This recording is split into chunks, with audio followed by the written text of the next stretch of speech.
Archers, attack! Keep firing! Let none escape! Another down! Do not relent! Hey, what's up, all you uglies out there? I'm Slidewhistle. Excuse me? It's fucking rude. I am Immunization. I'm Aaron, Fire Mage Extraordinaire and Horde Punching Bag, and I think everyone's looking very nice today. I mean, what do you think everyone's looking like today? I just want to say that the DNR Army is the most beautiful podcasting community in existence. Thank you. I don't know. Fair. Have you seen the people that listen to Bill and the Amiiboys? The Amiibo collecting podcast? That's a good looking bunch. Hey, you know what I fucking don't like? I'm sick and tired. Fucking sick and tired of Wowhead articles, auto-playing commercials, auto-playing their stupid podcast. Because when I'm listening to music at work, I like to browse Wowhead for hot articles. But I swear to God, every single time I do, the browser stops my music for no apparent reason to like play some background ad. Does this happen to anybody else out there? Is this just me? Because it's very frustrating. I'm sure that their content is amazing. Is it the one where it's the two cartoon women like on the rocket? Because whoever they are, they have to either be part of staff or have paid Wowhead like $1 million zillion because there's an ad for whatever they make on every single page for like the last year. Yeah, I think that's like a Wowhead official podcast, but like I think that's what's triggering like the autoplay in the background, so I don't get to enjoy my music. I would be on this website a whole lot more if I could freely browse without it fucking interrupting me. Yeah, I know what you're talking about, but I don't ever really browse it on my phone while I'm listening to something, so it doesn't really affect me in that way, but it does autoplay, and I do notice it. It just doesn't interrupt what I'm currently listening to, so it doesn't annoy me quite as much, but it is really obtrusive. I love Warcraft so much. I would never listen to music while going on Wowhead. I am 1000% focused. Looks like we have a fake fan over here. Fake fan. Real fans, getting monies. Well, now that I've been shamed, do we want to start with this review that we got? I guess. Sure. Okay, yeah. Although there's nothing shameful about what they say. Do you want to do the honors, Aaron? Okay, so we have a review from Octavia Cello. This is a 5-star review. Hey, thanks. That's pretty nice. They say, gotta say, these guys are my favorite hosts due to their hilarity. They give tips, tell tales of their adventures, rag on their guild. Oh, just you wait, Octavia. There's lots of that coming. Oh, man. And tell us which NPCs to avoid if it's been a while since they've been in the sack. Oh. Wink. Speaking of, wouldn't mind getting into Growlina's sheets. The level 37 Death Knight. Octavia, I love you. Thanks for supporting the show. But Growlina's been spelled with 2 eyes since the very beginning. Why are you trying to get with my Death Knight? Leave her alone. She's having a tough time. Although, like, if it makes you feel any better, Octavia, our raid lead, Lynn, literally always tries to invite Growlina to raid, and sometimes Aaron is not invited to the raid because they tried to invite Growlina with 1 eye as well, and then I have to personally invite Aaron. One day Growlina's gonna be the up-and-comer, but I'll pass the note on to her as she's sitting in Sholazar base and like, that's very kind. Have you checked Groundlina's in-game mail? Like, there could be fan mail on there. I do check every like end of the month just to be like, yeah, I'm sure someone sent something there. So I guess I'll also say blanket statement. If you've been trying to send me mail in-game, it is Growlina, Growlina.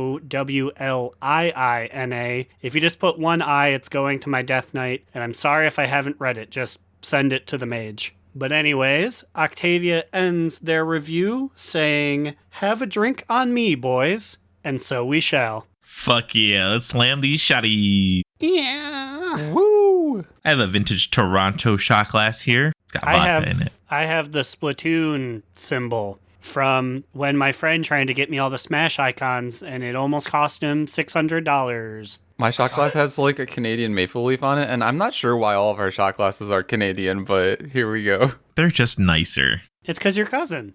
Illumination. There's this long-running personal joke amongst us that the Canadian musician Lights is my cousin.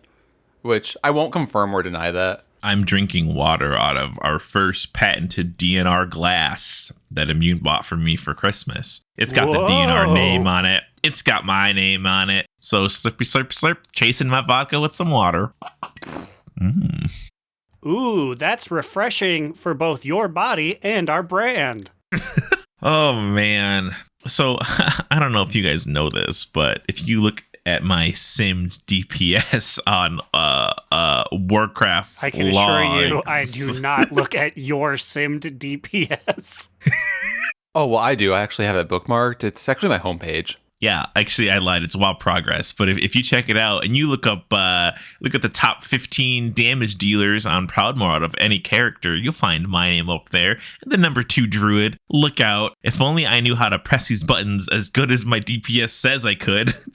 So this is like simmed as if like you don't do nothing wrong, right? Yeah, this is simmed as if I'm not drunk during raid, loading up a YouTube video and trying to off heal because we only have 3 healers instead of 4.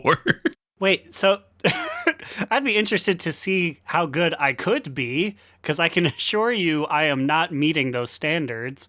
What an interesting thing. Honestly, though, like, it's pretty inaccurate, and I feel I have to say that every time because, like, some people just aren't logged in there. Like, you have to actually, like, press a button to get your information logged in there. So I'm sure I'm not actually the number 2 person on Proudmoore out of all the druids, but Wild Progress says that I am, so I'll take it. Pew, pew, pew, pew. That's not the sound you make when you do DPS. Oh, yeah. Scratch, meow. Well, I just looked it up. Purr, meow. I just looked it up, and it looks like I am the number 3 fire mage that's a worgen named Growlina. Okay. The 2 E's really and the makes 2 you- Y's beat me every time, but at least I'm doing better than the IE. Growluna. Stan Growluna. This is where I'd chime in with a Luna reference if I remembered any, other than just the name Kim Lip. So, hey everyone out there, Kim Lip. I'm hip. Did you guys get your great Father Winter shit from Ironforge? Aaron, did you? Yes, I did. Cubby Bub and I went and visited him, and we hung around and farted around, and then it said, more presents are there, and she says, do we get more gifts? And I said, no. I actually missed one, though, the first time I was there. There's one that was, like, tucked, like, behind the tree that I didn't see at first. Mm-hmm. Was it what, like 5 cookies or something? Something dumb? Yeah. I will say, though, the pet that we got this year, very cute. Miss Jingles, the little raptor bitch. I love her. Now, what does the Christmas orang do? You haven't used it? You mean you're telling me that what? You got a new toy? You didn't fucking press it immediately? What's wrong with you? You know what it was? I saw the sleigh that was just kind of hovering there when we grabbed our gifts, and I said, can I sit on the reindeer? And I found I could sit on all of them. So I just proceeded to do like 6 laps, changing which reindeer I was on each time. Wow, because like when I saw this toy, I immediately made a macro where I bound it to use the toy whenever I cast Prayer of Mending. So, which is like, I don't know, maybe you guys have seen it. It's like one that like launches like a zippy line, like several lines of light bounces between people in raid. Yeah, so whenever I cast that, it like throws the wreath with it. That's beautiful. Throwing them wreaths. I'll look for it tonight. If you haven't grabbed your present, you will have like 24 hours from the time this less than that. You'll have like 8 hours by the time the podcast is posted. You have to get it before Saturday, I'm pretty sure.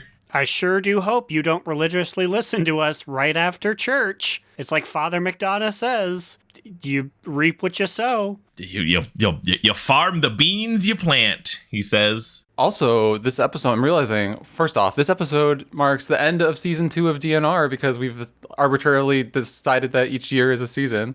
And then also, this is released on, the first day of 2021, right? Oh shit, we fucked up. Happy New Year, everybody. We made it. Yeah, Happy we did New it. Year, 2021. We somehow survived. For now. Yeah, until I get a hold of you. Daddy chill. I'm gonna kill you. All right. Well, I don't know. I guess we talk about what we did in WoW, I guess. Oh, or raid. You guys pick. On the count of 3, I want you guys both to shout what you want to talk about. 1, 2, 3, go. Raid. Okay, fine. Raid. Let's talk about raid and how last week went, which was very well, and how this week went, which was not so well. So last week we raided as one big group of 30 because of Christmas week, and we downed 9 out of 10 of the bosses as a huge group, which is honestly really surprising. So like personally, group 1, our group, downed several bosses for the first time. We downed Artificer, the Blood Council, and Stone Generals for the first time, right? And Sludge Fist. We got his head. Yeah, I forgot about him. Yeah, I forgot about him because I think we one pulled him, right? We 3 pulled him, 2 pulled Generals.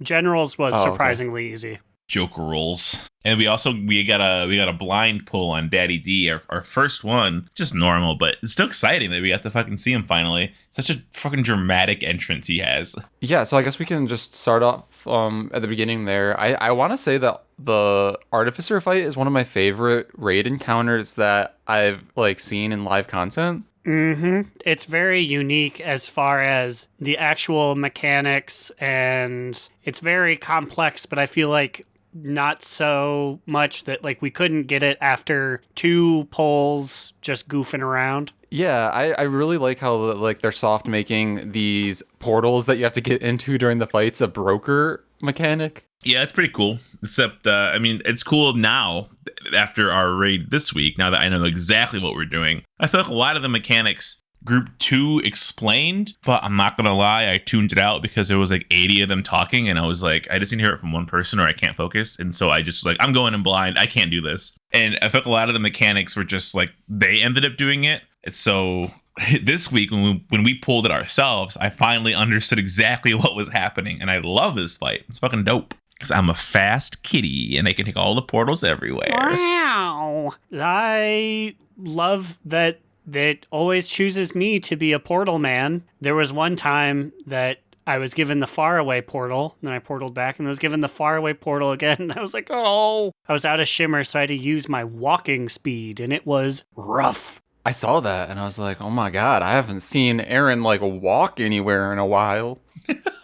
What a loser. I hate walking. I constantly get in trouble because I'll be at the edge of healing or the edge of fireball range. I was like, if I can hit them with my fireballs, I'm not moving. And when I do have to move, I just shimmer. So when I'm out of shimmers, I'm like, okay, just slash camp. I'm going to head out of here. Thanks, guys. How do I drive this thing? Who's after Artificer? Is it fucking the dance? It is the Council of Blood. Bwah. Yeah, so last week when we were all as one big group, it was not that bad. We downed it pretty easily after maybe about 3 pulls. But this week when we're back in our own group, we are having a little bit of trouble. We actually wiped on it for the second half of the night last night, I think. So hopefully tonight it's a little more successful, but I'm not too optimistic. It's really, I feel like the things we're goofing up about it are just DPS based. And so I feel like we have the lower DPS of the groups. And it also doesn't help that we have the group that doesn't do mechanics or show up. Yeah. So before we were talking about last week, and last week was very, very solid. We cleared a lot of bosses pretty quickly, but I think it was mostly most of our people in Group 1 being carried by Group 2 because, when Lynn separated the groups, he separated based on DPS, but that was DPS of week 1. We're on week 5 now?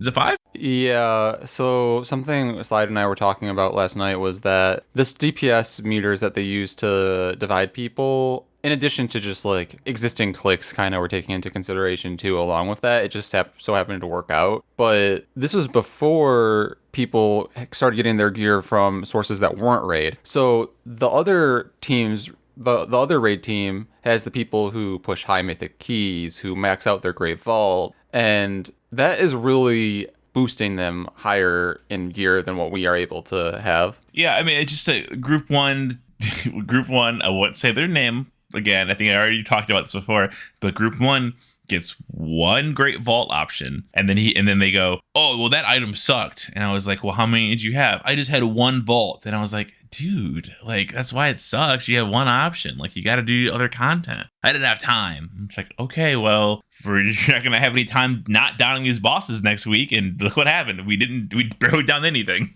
We still got 6 out of 10, but with just us, I don't see us moving past that point unless, and I hate to say unless people get serious or unless the stars align again. At this point, I'm really just hoping some of the less good people are like, maybe this isn't for me, and we have enough of a collapse that we can get one raid unit again. Yeah, that's the thing. Like, people who we have, it's not that the other team is trying like so hard. It's that people on our team kind of aren't trying at all. They just log on for raid and they're like, okay, done. Or they don't log on for raid, which is another problem this week. Our 4th healer just didn't show up, so we had to 3 heal it, and that was one of the main problems we had in that council fight, was that when those waiters come out, if people don't interrupt them, then it does a lot of like AoE damage from them like throwing the food, and I think we just ran out of healing cooldowns eventually, and then it just was too much to get through. Yeah, and it's not just the food either, though. I guess it's the food combined with the really hard dot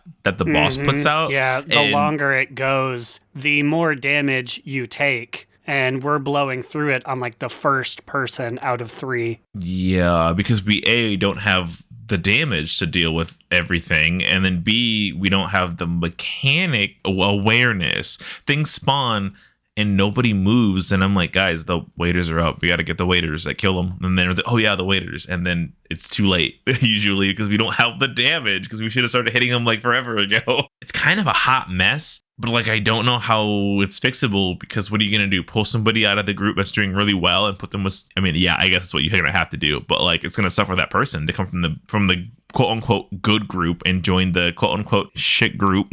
Yeah, I mean, it just feels really bad because like they got to pull Daddy G in their group last night. On like they could have potentially full cleared last night, but they didn't, because it's their first time really seeing him. But they're gonna down him tonight, and they're gonna start pulling heroic bosses while we're just struggling through like 7 out of 10 maybe of like normal. I'm like, wow, this feels really bad. Yeah, I feel like I wouldn't care as much if that wasn't going to be the case, because they're definitely going to get heroic bosses. Like they have their group honestly is super well rounded. They're super homogenous. Like, we're homogenous. They fucking have a demon hunter. They have a warlock. We just have like a bunch of druids and a bunch of hunters. Yeah, so that's the thing. I don't know, what could we as raiders have done for that? Do we try to reach within the guild and be like, people who are these more diverse things, come hang out with us? Do we try and reach out to strangers to get them? Like, you don't want to tell people like, oh wow, all 4 of you want to go balance? One of you's got to change. Well, yeah, that's the thing.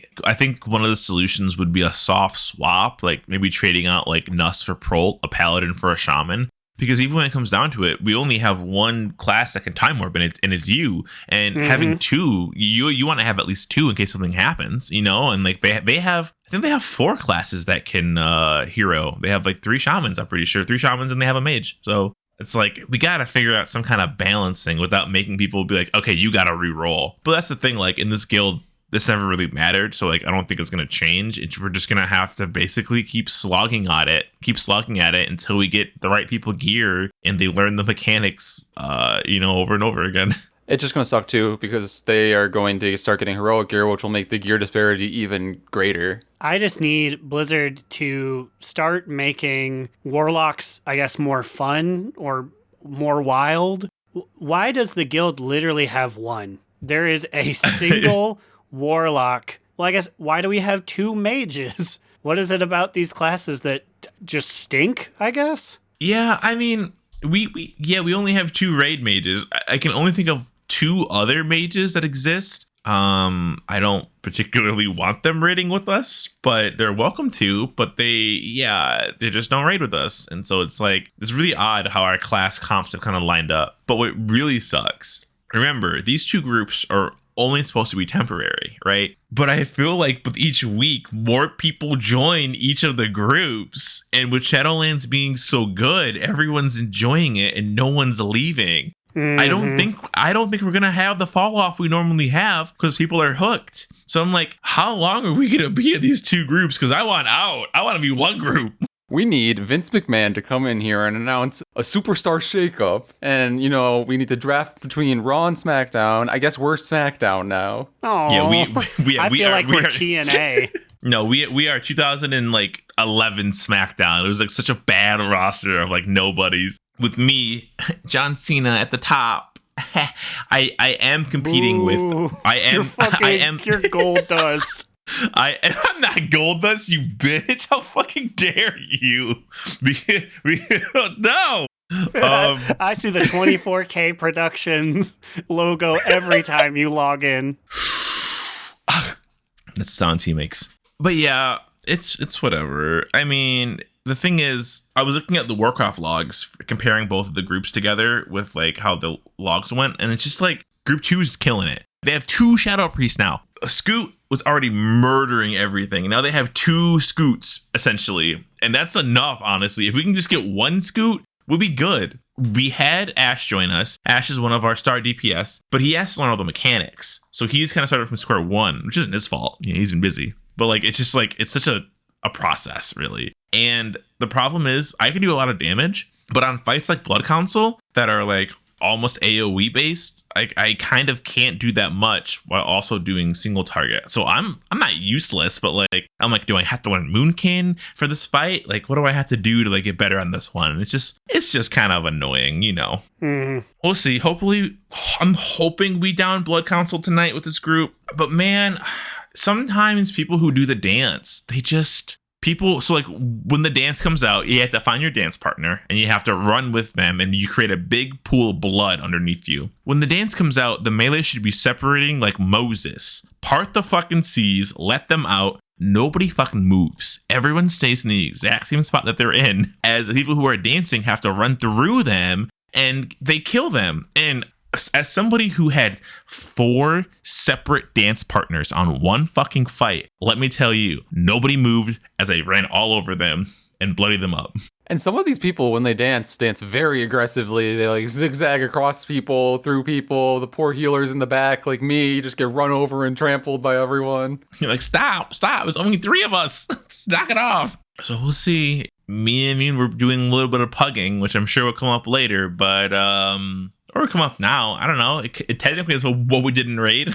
Yeah, it was just a different raid. Yeah, so we'll get to that, I guess, after. We can talk about how we defeated Sludgefist and... Honestly, I don't remember shit about Sludgefist other than like he runs in the pillars and we hit him. Yeah. Sludgefist is just a DPS check. There's the big thing about Sludgefist is he will chain you to a friend and you are chained for 1 real world minute. It feels so long, doesn't it? It does. And if you go farther than like 15 feet from each other, you'll essentially kill each other. And Sludgefist is really good at finding 2 people with 2 different kinds of movement speeds. Sorry, find Scott you. the priest.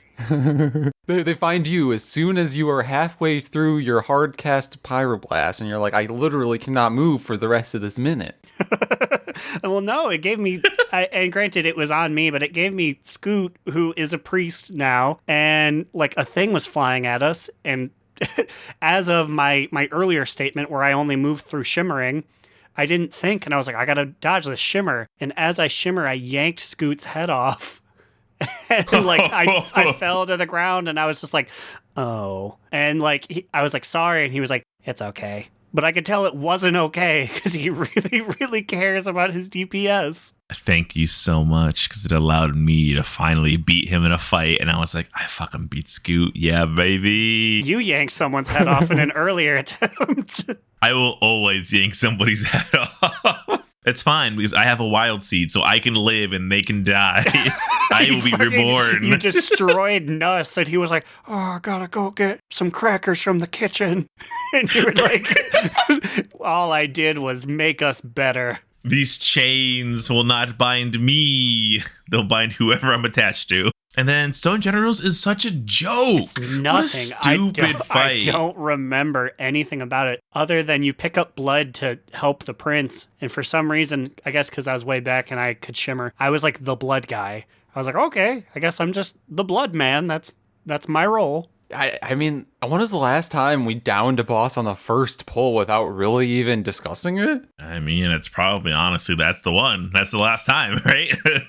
So yeah, I don't know. Those fights are just kind of unmemorable. I'm sure we're going to be seeing them a lot with this current group. So we'll have updates on how much we hate these fights. I am so over Blood Council right now. I'm just like, I don't want to do it anymore. Like, I'm tired of dying to it. And then like you can tell about halfway through the fight, you're like, we're not gonna clear this. It's very obvious. Like, and then we don't. So I don't know.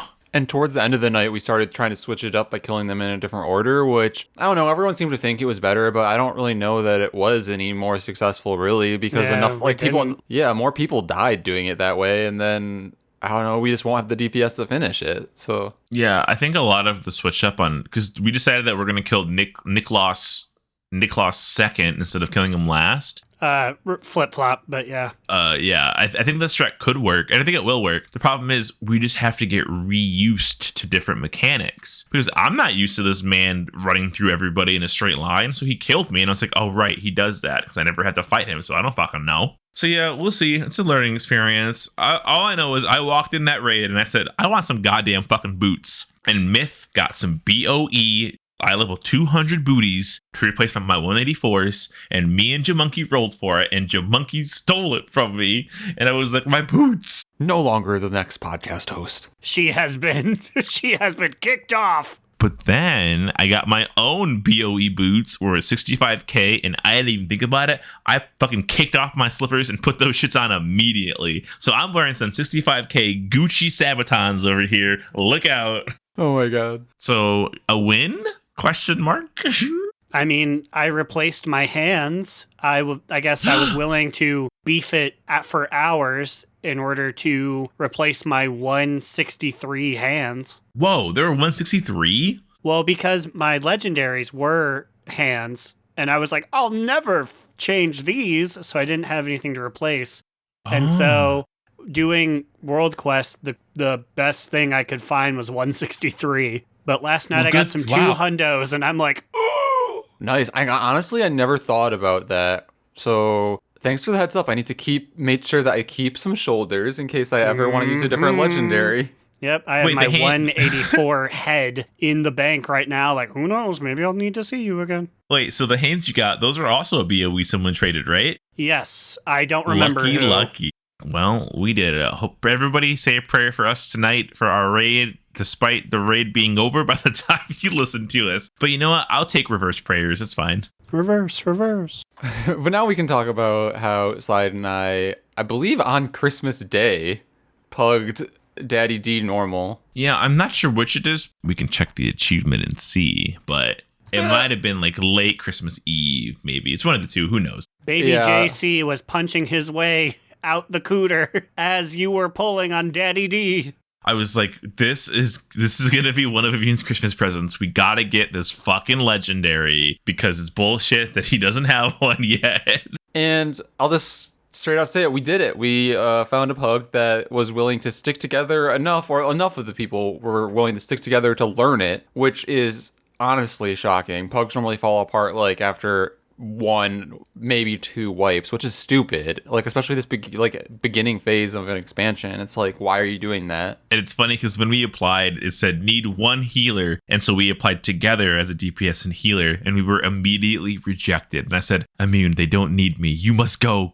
And I kicked him out of the party. I said, you must apply. Get in there. And he applied and got in. And I was like, I'll watch from the sidelines and drink while you do it. I mean, and then we wiped pretty soon after, and several people left, and then Slide reapplied and got in. I stalked that shit. I was refreshing it constantly to get the fuck in there. But yeah, I mean, honestly, the fight isn't that difficult. It's just avoid the horny sword and you win. That's basically the fucking game. Yeah, and then in phase 1, you needed to make sure that you were properly soaking that one like frontal cone mechanic that Daddy D does, because it like removes some of your stacks, and then he like picks you up and slams you down, and if like too much of the group has the same amount of stacks, then you all die. So you need to like create basically 2 groups that make it so that you are at different levels of stacks. But I feel like once you get through that, then it felt like phase 2, like when you fall down into the other room, wasn't that bad. No, it felt pretty easy, honestly. Aaron, I'm telling you, this fight, the audio is kind of insane.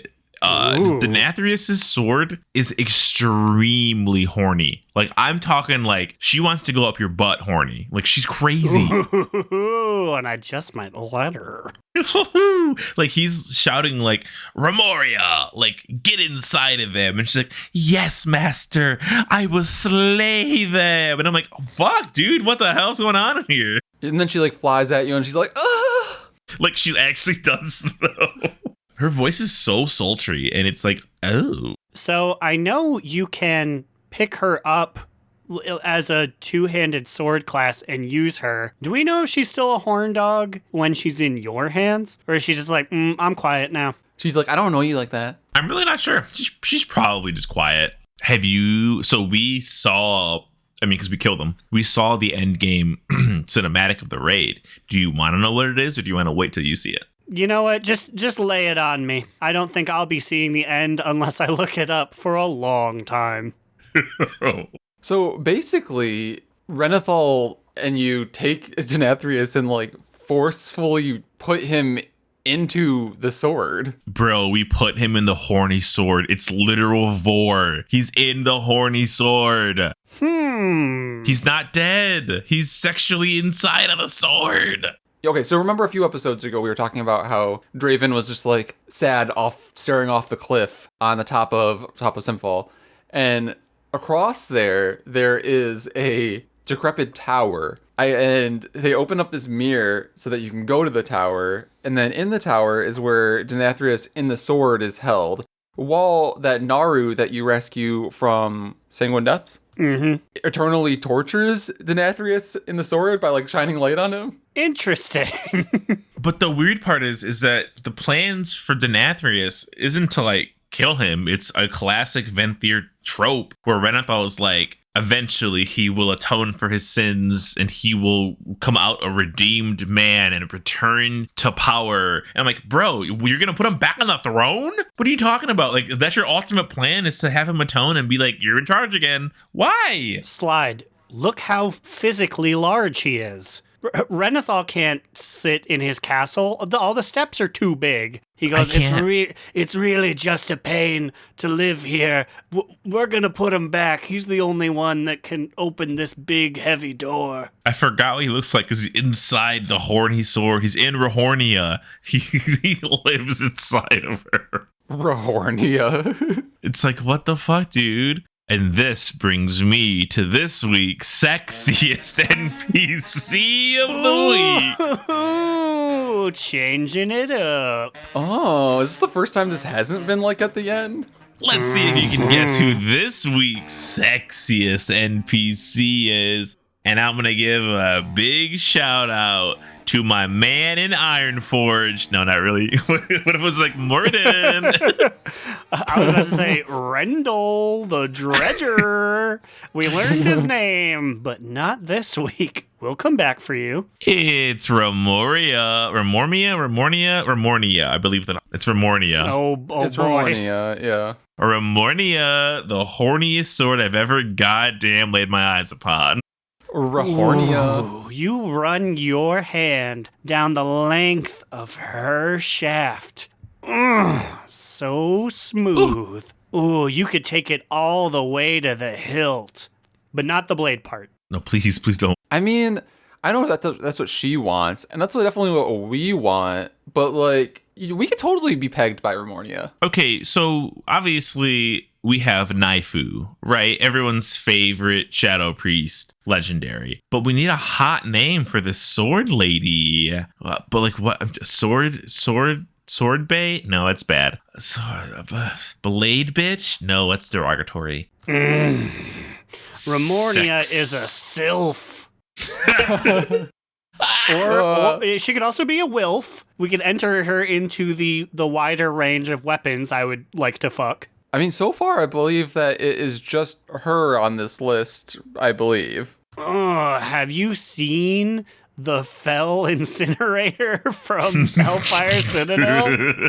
Oh, I've seen it. Well, that's a story for week. another day. God, So this is also the same sword that he used when he cut down Renathal's back, right? During that one where he's like, I'm going to get you. And he's like, no, you're It not. just circled around him and just kept hitting him. And Renathal's like, oh, how could I not dodge these? But to be fair, that mechanic will almost one-shot you at normal. So heads up. So Renathal is strong. He took like 8 of them and didn't die. Because some of us died. Now, based on what you guys have just told me, Remornia has to be one of the sexiest sexy NPCs because she's got Daddy D inside her. That's a 2-for-1 deal. Oh, That's 2 sexiest NPCs in one, baby. Oh, man. What an easy way to have a nice 3-way. Am I right or am I right?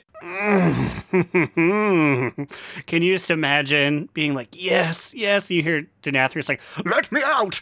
I don't want any part of this. I did not consent. It's like that scene in Little Nicky when they put the flask up Hitler's butt and 2 of the devil's sons are put into Hitler's anus. Thank you. We can't keep doing Little Nicky references. There's too many. We gotta sprinkle some other sandalers in there. We don't have to. It's like when Whitey missed the basketball shot. It's like when they covered Henry Winkler in Bees. Oh wait, that's still Little Nicky, isn't it? No. Yeah. Dude, Remornia loves Little Nicky though. She gets so horned up every time she watches it, which makes her. What is his face you're making of you? Can you imagine her like? I just imagine she bounces like a pogo stick when she's not floating around, like clink, clink, clink, and then she turns around and looks with her like hilt eye. Is that Little Nicky? I fucking love that shit. I love Popeye's chicken, she says. I mean, fair enough. It's a shame that drive-through design is so imprecise. One day they'll allow swords through there. My main goal is to become Reverend Dreff's premier drive-through designee. Any artists out there want to make some Remornia / Little Nicky fan art? Please, I beg of you to do it.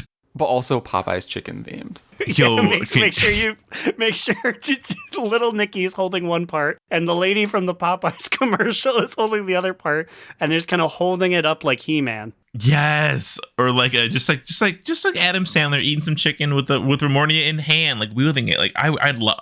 I'm gonna commission someone to fucking draw this for me, and it's gonna be so stupid. And they're gonna be like, "Why are you making me draw this?" And I'd be like, "Shh, because she's our sexiest NPC of the week."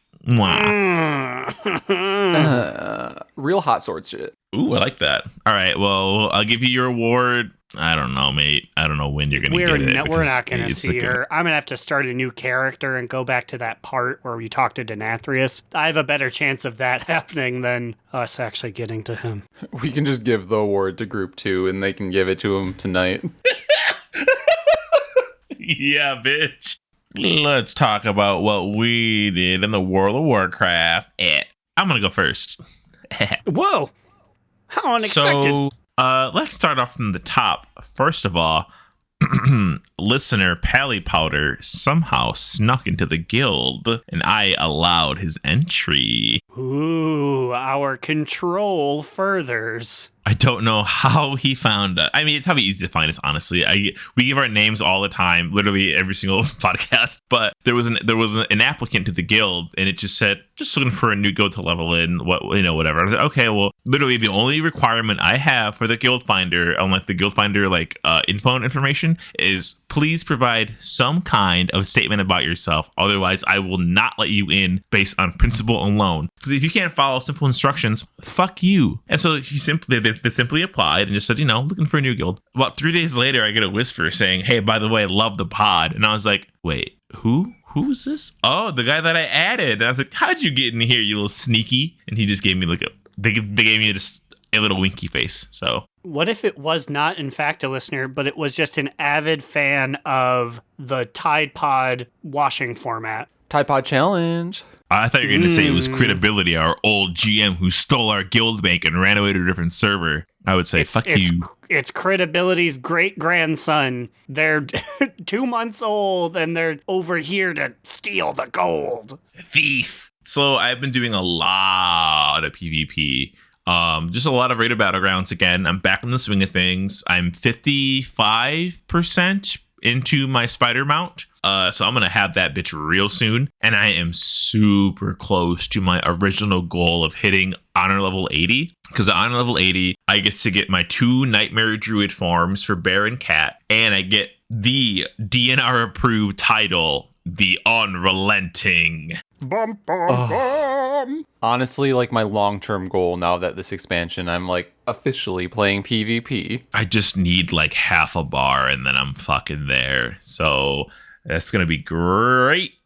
They've been really good. I've actually been having a lot of fun in Raid Battlegrounds. About the same level that I had last time around when I was doing my hippo hunt. Just meeting a lot of quirky characters, getting a lot of crazy ass games. And let me tell you, this community is still pretty small despite the like infusion that Blizzard has given RPGs. I have seen people who I've gotten into arguments with about 8 hours later, and we're in a game and together, and we're both like, all right, I know who you are and you knew who I am, but we can't talk shit because we need this group to succeed so we can get our fucking win. But I know who you are, Mr. Monk, who failed to capture the flag when we could have won the fucking game, you fucking failure. Whew. How many goof ups is one person allowed before like you queue with them and then it's like, oh, this fucking guy again. Don't give this guy fucking anything. I'd say it depends on the magnitude of the goof up. This one was an honest mistake, but I get into some groups where the group lead will have 22k health and be eye level 160, and he won't know any strats. And for some reason, people don't look at like characters, and so people who are like high rated will just go along with this goofy goober, this man who doesn't know what he's doing, who just wants to get a group together. And they're like, okay, lead, what are we doing? And I'm like, guys, look at his health. Look at his eye level. He's not saying anything. He's dead. He doesn't know what he's doing. Like, we have to lead it ourselves. So like people like that, I'm like, no, I will never join you again. Maximilians with 2 Z's. Ooh, he got a name drop. I know He their was too names. busy playing Duel Monsters. Oh. But yeah, honestly, just a fuck ton of PvP. I participated in the Pet Battle Weekly for the first time in my fucking life. Did you truly? I did. I lost my first game, which is the UI. Like, the interface is so weird. I've never, so like when you try to face somebody in a pet battle, you get like a screen that, you know how like in a dungeon it's like dungeon is ready. There's a pet battle screen with this like 2006 gorilla and like a butterfly fighting, and I was like, ugh, this looks horrible. You're probably the first person to see it in like a decade. I don't know, because my first game I got stomped by a Pet Battle Pro, and then the game 2 I just copied the first guy's strat and then I won. So I got one official Pet Battle win against an actual player under my belt. Well, I would like to officially announce that makes our podcast officially the owners of one PvP pet battle victory. Woo! They can't say that over at the Azure gang. They actually They probably could. Yeah, most everyone's been playing a lot longer than us. Except for those schlubs at the Stormwind Stockaders. Well, when you're a casual, you have time to do pet battles. All right, I mean, what did you do in WoW this week? Oof, pain. Whew. Well, this week I did a lot of different kinds of content. I filled out my Great Vault, all 9 slots filled. I killed Daddy D in that pug, so I got my best legendary. I crafted it straight to rank 4. I intended to do that, but then I saw that I was 30 soul ass short. And I think I said soul ass, but I'm going to go with it because that's basically how I feel about it. But I needed 30 more of it, and I had already done my Torghast, and that meant that if I wanted it this week, I needed to complete my table mission. And let me just say, if you are a Venthyr or if you are a special Arcurian, these missions are fucking hard. Like, these high-level missions, you need to be, like, your people need to be, like, at least 4 or 5 levels higher than what the table mission is rated for. And then you also need to know, like, the proper format of how to place them all, and you need to, I had a weak aura to like confirm to me that I was going to win it, because like there are weak auras that calculate like your chances of winning. And, I finally did it after it took me 2 days straight of leveling my table followers, like through these XP missions. But I did it. I got my rank 4 legendary. You gotta love that the literal add-on that is supposed to understand adventures, like the rest of us, still doesn't understand adventures. Yeah, it doesn't really explain why. It's just like, you will lose. I'm like, okay, thanks, I guess I'll keep leveling. But yeah, I'm excited about that. And then the world boss this week was Bastion. So I got my second best legendary. I do not have the soul ash to craft it yet, but maybe I'll craft like a rank 2 or 3 one. Or maybe I'll just wait until I have enough for rank 4 again to just craft it. But I feel like the res cape will be useful on these bosses that our group is not good enough to beat, so that I could just die, so that I have mana, so that I can heal people up and then I can come back. You can be the 4th healer after you die. Ugh, right? That's how I feel about it. But other than that, I also did PvP of Slide. We did 2s. We did Rated Battlegrounds. I think I'm above 1450-ish in both of them right now, which is pretty cool. That means that I can start grinding out my spider. I'm not quite as far along as Slide is. I think I'm only at like 30-ish% right now. But, it's a good start, and I'm excited. I'm really enjoying all the different kinds of content right now.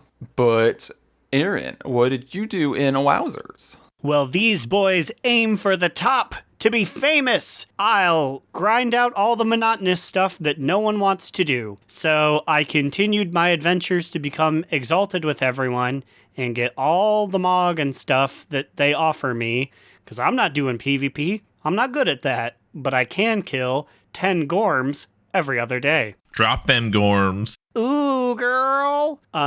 So as of yet, I hit Exalted with Revendreth, got a cape and a horse, just a black horse. Thanks, guys. I really didn't have enough horses. And everyone else, right now, the next one up is Maldraxxus, the Undying Army. I am about 60% there, and everyone else is about 40%. So here's hoping in 2 weeks or so, I'll have everyone maxed out. Nice. I still don't even have Exalted with Revendreth, but I'm like close. But I think by next week I'll have it. Weak shit. Exalted with the Wild Hunt today. Got my fucking beautiful moth mount.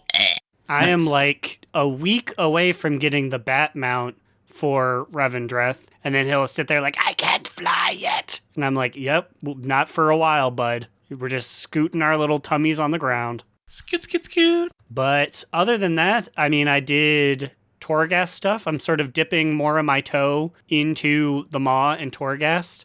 Surprisingly, Cubbybub's the one who brings us there more often than not. She says, we got to do our Maw stuff. And I say, aw, do we really? She wants those sockets. She needs them. She does. And I think she just really wants...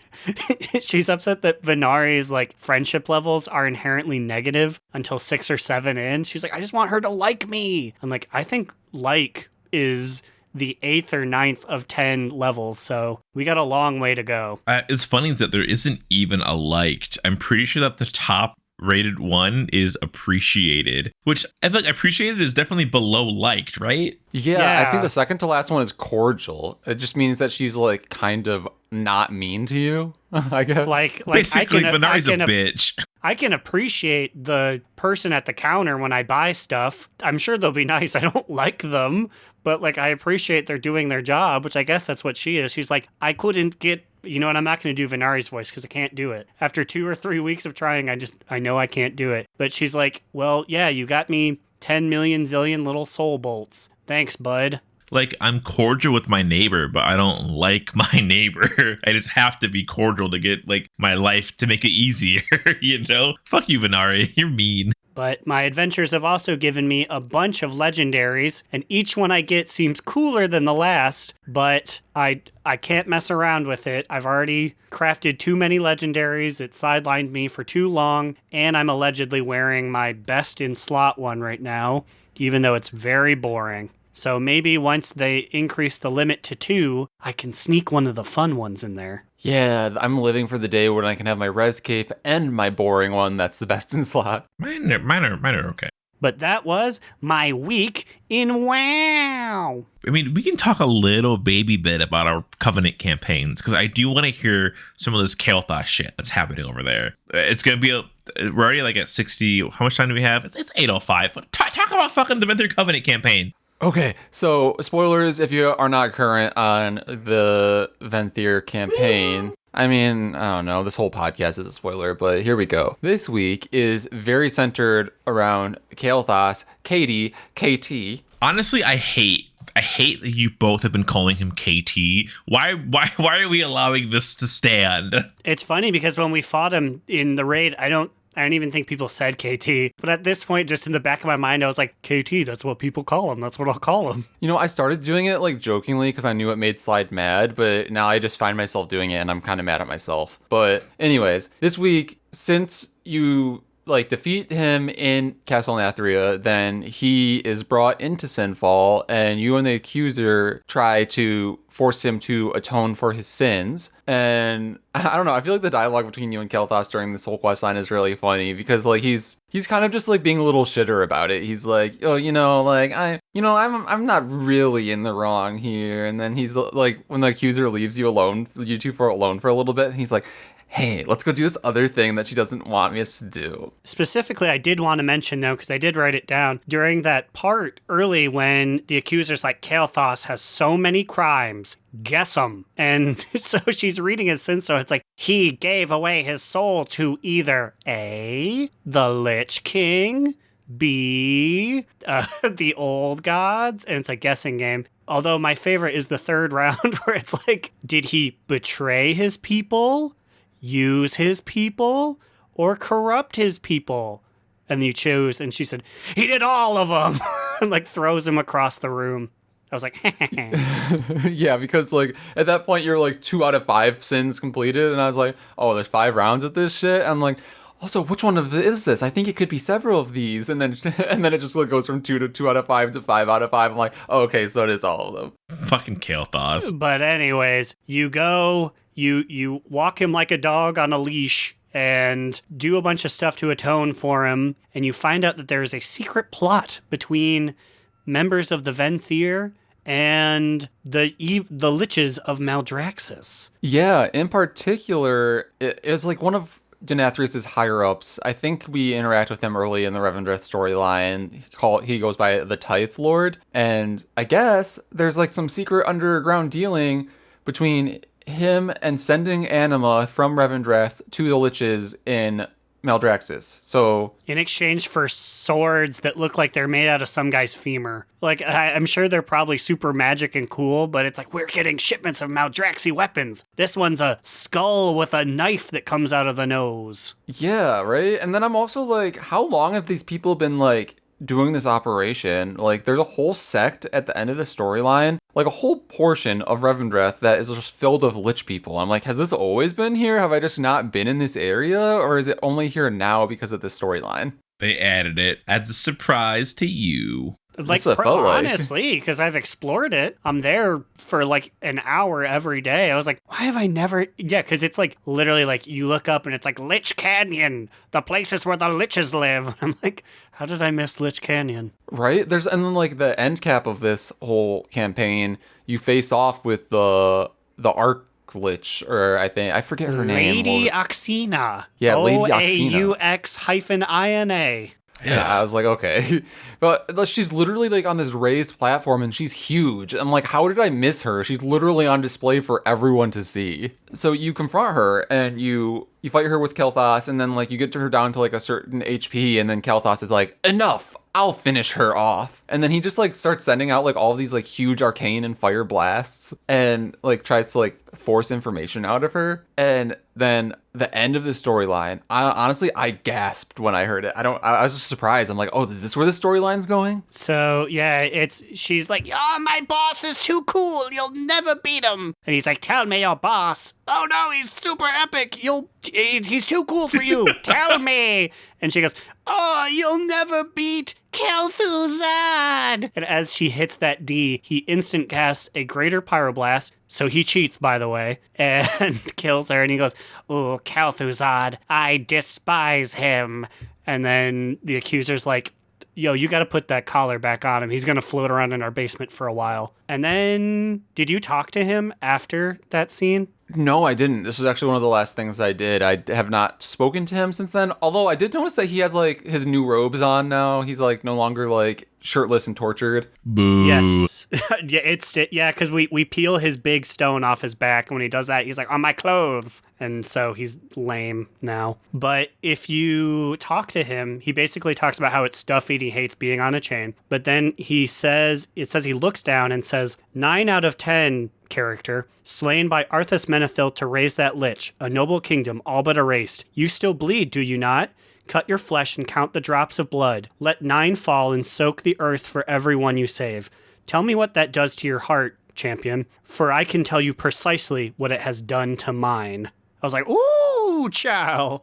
Damn, I need to go talk to him. I just assumed he was just gonna like insult me some more, like he was before the quest line. Honestly, I hope that Kel'Thuzad wins, so the real KT beats the fake KT. That's all I'm asking for out here. I wonder, though, if things are going to all connect, if all the stories will reach the same conclusion. Because when I was there, I saw someone with a distinctly well-armed female orc Maldraxi spy. So I think the Necrolords were going there, too. I also, during this storyline, fought a horde shaman who used fleshcraft. And they were distinctly questing in this area, which is really confusing to me. So I'm like, do the Necrolords also have a storyline that is overlapping with us here? I believe now, yeah, lines are interjecting because Kyrians have requested Ardenweald for their Covenant campaign. I saw a lot of Paladins out here when I was doing my Covenant shit, so lines are intersecting. I really, really, really hope that this leads to like each Covenant getting a raid. That'd be such a huge task for the team, but my god, would it be so fucking cool for each of us to have a raid for our Covenant. Ugh.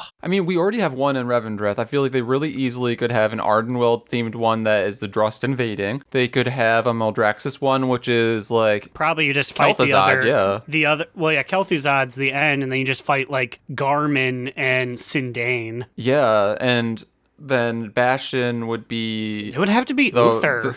The remainder of the Forsworn, probably. All right, listen, you guys think that you had cool references with Kel'Thuzad and Kael'thas? Well, the Ardenweald campaign this week had a name bigger than both of those combined. Malfurion. Ooh.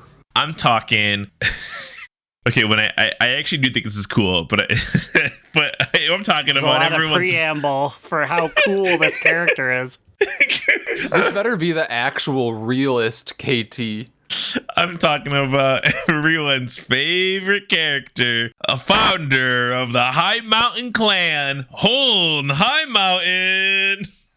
I mean, I guess that's a pretty pull cool for someone. Well, it's a pull for us. We have hung out with Holn High Mountain way longer than we've hung out with Kel'Thuzad or Kael'thas before. This man, remember, don't forget, this man killed 100,000 people by going and spinning his spear like in 2 degrees That angles is true. to kill them all. He wimpily spun his spear and killed 37 Legion demons. Okay, but I'm not gonna lie, the Night Fate campaign has been kind of, the last 2 weeks have been just kind of just like whatever. It's definitely building, but like we're not getting a lot of progress fast. It's just kind of like Tyrannus missing. I found the 2 original gay Night Warriors and his husband, and it's just like, okay, whatever, he died, whatever. And we are enlisting Holn's help because, you know, he's an Ardenweald to hunt down the rest of the Night Warriors, because the plan is to have all the former Night Warriors share the power with Tyrande to pull some of it out of her, to share it amongst all of them. That way she can like not die at the end of her Night Warrior disease or whatever it is. That's kind of cool. I mean, Yeah, I'm really that's interested fair. to see like how that ends. Hopefully Tyrande doesn't die by succumbing to the power of the Night Warrior. Yeah, because so last week I was hanging out with OG Night Warrior and his husband, and the Night Warrior was gonna die, and then his husband was like, we can share our power together, and then they both died, so that didn't work. And then so that was literally all last week, was just dealing with that. And this week was basically like, okay, so my husband and I couldn't do it, but maybe my husband and I and all the other Night Warriors could do it. And it's like, okay, well, what do we do? And it's like, find Holn High Mountain and do what he needs you to do because he's the best tracker ever. And I'm like, is he? He's just like a survival hunter. I guess he has tracking skills. Like, I guess. Now, when you saw him, was he just a high mountain tauren but translucent and blue? He was a hawk, and then he came down, and it was home. And I did pop. I was like, oh my god, it's like I actually know who this is. It was actually kind of cool. Also, I believe he is the only survival hunter in existence. Yeah, at this point, he's the only one. Even the survival hunter legion artifact is his because they couldn't think of a second person. Yeah, and he's dead. He's the only one we have. So, but the thing is, the questing was just like, okay, I'll help you, but if you help me first. And I was like, what? What do you want? And then he goes, okay, can you find my lost dog? Boo! Boo. Okay, he wanted me to track some world devourer that I guess when it devours, it's basically like Galactus, but like in like Anima form. It like eats animals out of an entire world, and I'm like, okay, I guess whatever. And we tracked this thing and we killed it. This quest bugged out for me fucking for 35 minutes. If you are a druid, which undoubtedly you are a druid doing this fucking quest, you apparently can't be in shapeshift form when you need to hide in the bushes and have this stupid thing grab you. So this is a warning to all druids out there. Don't be in shapeshift form, the thing you do the most, if you are trying to complete this quest, because it'll bug out for 35 fucking minutes. It was horrible. But yeah, we finished it, and then he was like, oh, thank you. We will now go back to your sanctum and figure out where they are. And then he was like, I will not rest until I find them. And that was it. Like, he's going on his own hunt for a week to find the other night warriors, and I'm sitting here waiting like, I hope he comes back. I mean, that's a little less egregious than Bolvar last week when you give him, like, Thrall's Totem, and he's like, this is Thrall's Totem. Also, this week, by the way, you find Thrall, and then I was like, what are they going to talk about? And he comes back, and he just clips past Bane. I said, oh, okay. But yeah, hopefully next week we get some cool shit. We're just in like a filler episode right now while you guys are getting the main story. Hopefully we get some main story soon. All right, but now it's time for our top toot and bottom boot and medium moot. Aaron, what you got? This week I have a top toot, and that was that earlier today, Cubby Bub and I ran a Torghast together, and I said, let's actually do like, because usually we do like ones if it's a story thing, but I said, let's do like a tough one. So we went to the Soul Forges. 3 was the highest that we could go there.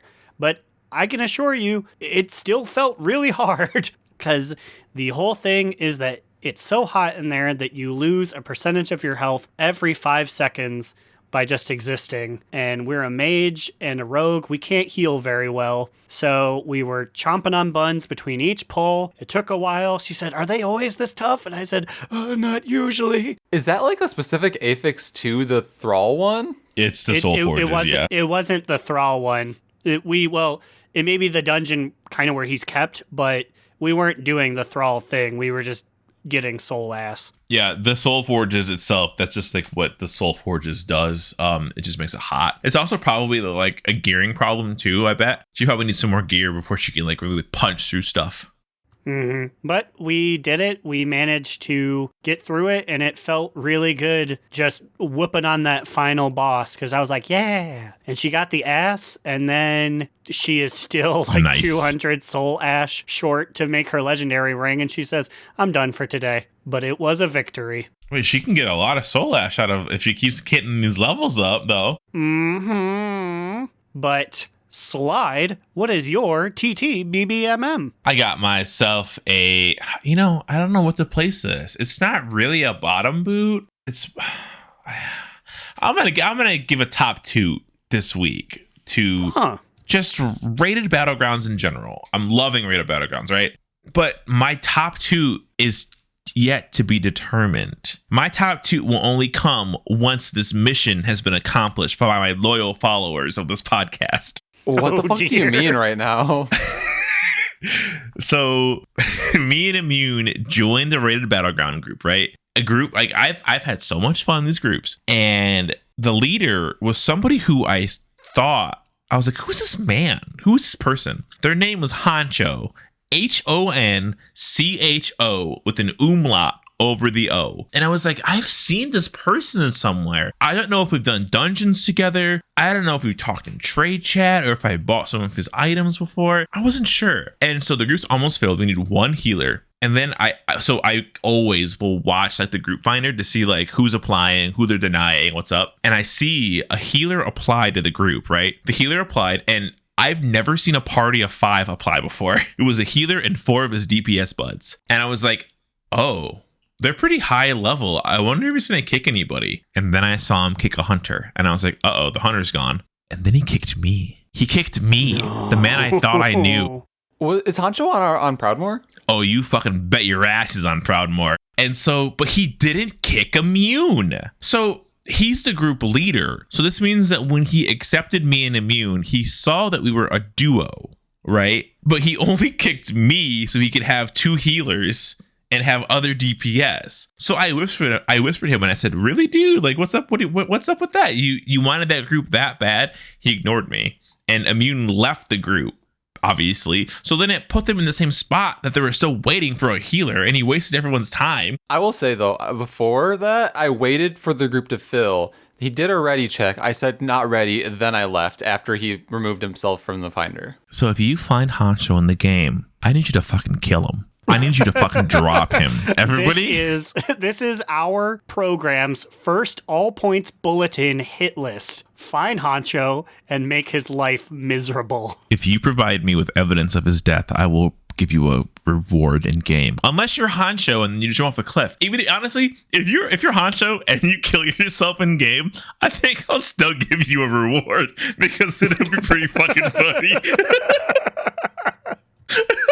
Give me a screenshot of I want to be the wild quest giver. Bring me Hancho's head. Let me clarify. In game, not out of game. In game. Thank you. And that's my top 2. Satisfy the conditions. You'd be greatly rewarded. Immune, what about you? What's your TTVVMM? I feel a little weird following this, but here I go.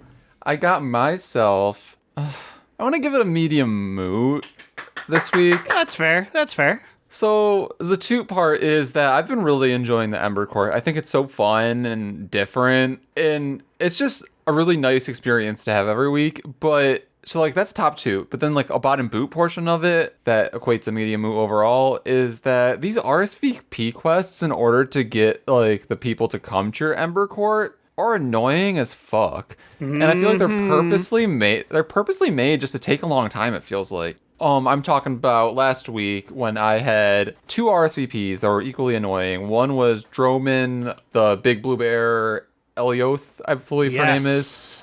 And her dreams of home that you need to engage in a Najatar style trading game to do. Yeah, but at least the Najatar style trading game is all like in one small location that you just trade between these Murlocs. This one has you go, like you start in Revendreth and then you have to go to Maldraxxus, and then you have to go to Bastion, and then you have to go to Oribos, and you have to go back to Revendreth, then you have to go back to Oribos, and you have to go back to Revendreth, and then you have to turn in the item to the bear in Ardenweald. And I'm like, if I didn't have all these capes that I was talking about last episode, this literally would have taken me like 35 or 40 minutes.